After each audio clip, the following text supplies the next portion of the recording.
तो hey guys, आज हम लोग पढ़ेंगे फिजिक्स के ऑप्टिकल इंस्ट्रूमेंट का एक टॉपिक जिसका नाम है एस्ट्रोनॉमिकल टेलीस्कोप। मतलब खगोलीय दूरदर्शी। दूरदर्शी वे होता है जो हमें दूर स्थित वस्तु को, जैसे मान लीजिए ये हमारे पास कोई क्या है, टेलीस्कोप है, ठीक है। हमारे पास कोई टेलीस्कोप है, तो ये दूर स्थित, बहुत ही दूर स्थित कोई वस्तु है। इस वस्तु को हमें नज़दीक में बड़ा करके दिखाएगा, ठीक है। हमारी आंखों पर ही बड़ा प्रतिबिंब पड़ेगा। यानी कि जो दूरदर्शी होते हैं, एस्ट्रोनॉमिकल दूरदर्शी, एस्ट्रोनॉमिकल टेलीस्कोप, दूर स्थित वस्तु को नज़दीक में बड़ा दिखाते हैं। यही होते हैं खगोलीय दूरदर्शी। अब इनका फॉर्मेशन कैसे होता है, इमेज का जो फॉर्मेशन है, इमेज बनता कैसे है, इसको हम समझेंगे, ठीक है। सबसे पहले हम इसमें तीन बातें होती हैं। एक होता है कि इसका रचना कैसे हुआ, दूसरा इसका जो है समायोजन यानी कंजुगेशन कैसे होता है, और last formation of image, important formation of image, long and topic यही है। इसका सबसे पहले डायग्राम बनाएंगे। इस खगोलीय दूरदर्शी में एक ये पतला रॉड हो गया, और इस पतले से रॉड पे थोड़ा सीधा, इस पतले से रॉड पे किसी भी तरफ बनाएंगे एक छोटा उत्तल लेंस का और एक बड़ा, ठीक है, उत्तल लेंस रखा होगा, ठीक है। ये जो छोटा वाला है इसे नेत्रिका आई बोलते हैं, इसलिए इसकी जो प्रकाशिक केंद्र है, ऑप्टिकल सेंटर, इसे ई, और इसे अभिदृश्यक बोलते हैं, इसलिए इसको ओ बोलते हैं। इस अभिदृश्यक की जो फोकस दूरी है वो ये एफ ओ डैश इधर, और उतनी ही दूरी पर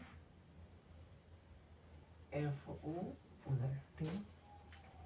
और इस छोटे वाले नेत्रिका लेंस की जो फोकस है एक F1, और उस साइड उतनी ही दूरी पर F2, ठीक।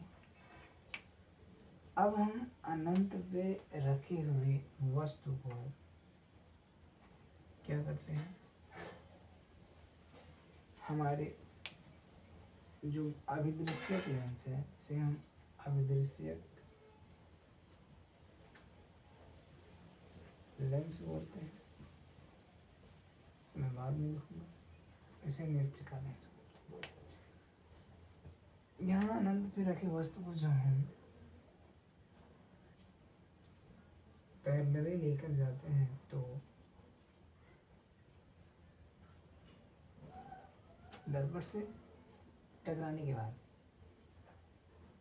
ये हमारे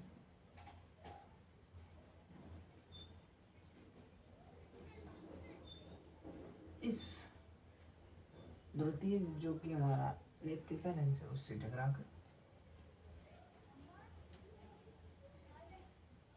इस तरह चला जाता है, ठीक है। दूसरे केस में जो हम क्या करते हैं, हम इसके सेंटर से लेकर जाते हैं, सॉरी कलर चेंज कर देता हूँ। जब इस केस में हम इसके सेंटर से लेकर जाएंगे तो हमारा एफ ओ पर मिलेगा, इमेज बनेगा, यानी कि यहाँ बनेगा, तो कुछ उस तरह से ही ले जाना पड़ेगा। ये हमारा बने वो कुछ ऐसा बने, फिर कुछ ऐसा बने, और ये कुछ ऐसे चला जाएगा, है ना, कुछ ऐसा चला जाएगा। और यहाँ पे हमारी आंखें होंगी जो इन्हें देखेंगे, ठीक है। This is our eyes, this look it. समझ में आई? इस प्रकार हमारा एक वस्तु यहाँ बना। अगर हम इसे ए बी कहें, ए डैश बी डैश हो जाएगा, ठीक है। अगर हम इसे ए बी कहें, ए डैश बी डैश हो जाएगा।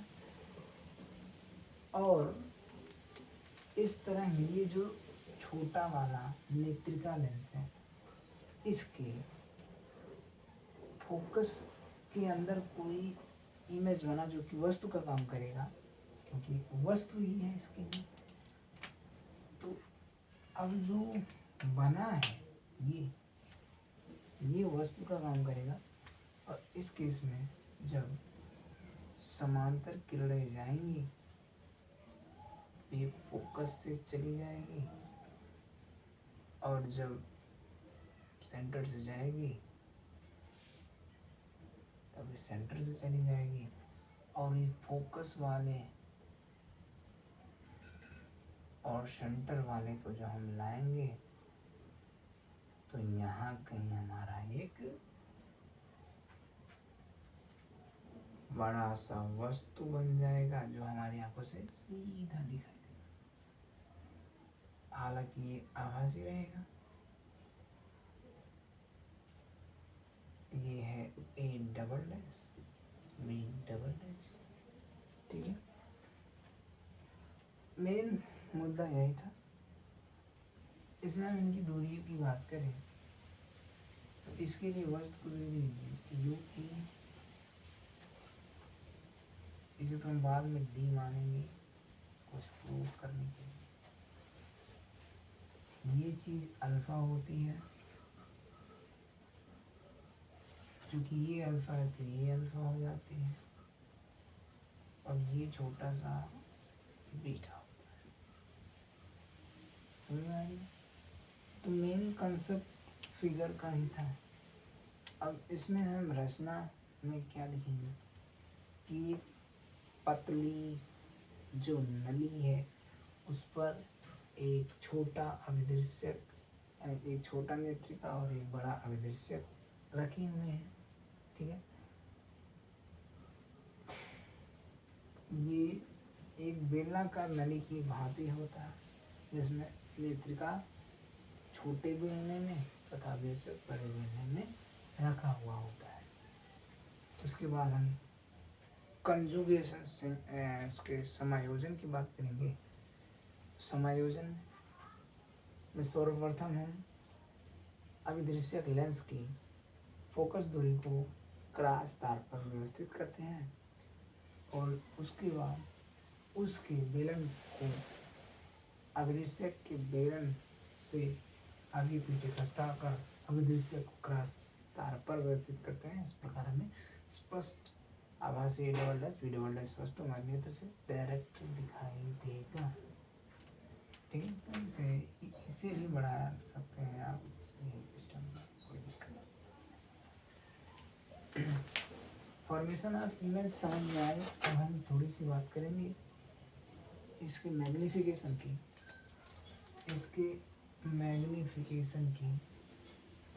ठीक है, कि मैग्नीफिकेशन इसका क्या कह रहा है। यानी कि स्मॉल एम बराबर होता है अंतिम प्रतिबिंब द्वारा वस्तु पर बना कोण। अंतिम प्रतिबिंब ये है और द्वारा नेत्र पर बना कोण बीटा है, बटे वस्तु द्वारा नेत्र पर बना कोण, वस्तु क्या है, ये है, इसके द्वारा नेत्र पर बना कोण दिस अल्फा। इसी के द्वारा तो नेत्र पर कोण बन रहा है। इस तरह हम लिखेंगे, यदि थीटा अल्फा होता है tan बीटा थीटा के बराबर, तो tan beta upon tan alpha दोनों का मान रख लेंगे। अगर tan बीटा की बात करें तो यहाँ पे ए डैश बी डैश अपान में चूँकि लंब बटे आधार होता है ए डैश ई हो जाएगा, और डिवाइडर में अल्फा अल्फा के लिए हम ये वाला त्रिभुज लेंगे O B dash A dash, तो इस तरह से tan अल्फा बराबर लंब A dash B dash by आधार ओ ए डैश, और जब इसे हम बदलेंगे तो A dash B dash by A dash A गुणा में ओ ए डैश अपन में A dash B dash cancel हो जाएगा, और m की वैल्यू आ जाएगी हमारी O A dash divided by A dash E. अब ओ ए डैश है क्या, हमने बताया ओ ए डैश यानी कि ये जो दूरी है हमारा ये है क्या, एक तरह से वस्तु की दूरी कह सकते हैं जो कि इसके फोकस एफ ओ के बराबर है, तो इसे कुछ भी कह सकते हो एफ ओ ए डैश ई क्या है, ए डैश ई यू ई है, चूँकि यू ई नेगेटिव होना चाहिए तो ये एम बराबर माइनस का, ठीक है। और ये हमारा सूत्र आ गया, मेन सूत्र, मेन फार्मूला आ गया, समझ में आएगा। This was the main formula. इसके बेस पे हम कुछ बातें और कर सकते हैं, जैसे कि यदि प्रतिबिंब स्पष्ट दृष्टि की न्यूनतम दूरी पर बने, जो कि स्पष्ट दृष्टि की न्यूनतम दूरी d होती है, यदि प्रतिबिंब स्पष्ट दृष्टि की न्यूनतम दूरी पर बने, यानी कि प्रतिबिंब की दूरी जो वी ओ होगा वो d होना चाहिए, क्योंकि स्पष्ट दृष्टि की न्यूनतम दूरी पर बने, और जब स्पष्ट दृष्टि की न्यूनतम दूरी पर बनेगा वस्तु दूरी तो वही रहेगा u बराबर u नेगेटिव, और इसका जो फोकस होगा एफ ई पॉजिटिव होगा। बात समझ में आई। इस प्रकार यदि हम सूत्र लगाएंगे 1/f बराबर 1/b माइनस 1/u, तो 1/f is as it is 1/b की जगह पे d, 1/u की जगह पे हम क्या लिखेंगे भाई साहब, माइनस प्लस हो जाएगा 1/u, ठीक है। अब हम सभी में डिवाइड करेंगे, किससे डिवाइड करेंगे हम, सभी में भाग देंगे हम, ठीक है। फोकस एफ से भाग दे देता हूँ, फोकस से A B F A B F A B F से F cancel, 1 equal F by D plus F by U E, F common ले लिया गया है यहाँ पे, 1 पान D plus 1 by U E, इसे इधर भेज दिया गया, हो जाएगा D plus U E equal F, या फिर अभी डी यहाँ पे रख दें, यहाँ पे अगर हम एफ की जगह पे क्या रख दें, डी रख दें, तो यह जाएगा 1 plus D by U E D by F, D by F तो हम क्या लिख सकते हैं, डी यू बाई एफ, और 1 प्लस डी बाई यू ई है, इसे इधर ले आएंगे तो माइनस में आ जाएगा। इस तरह से हमारा जो भी फॉर्मूले से हमने बनाया, मेन चीज़ ये है, this was the main fundamental. and according to it you may do any question of this.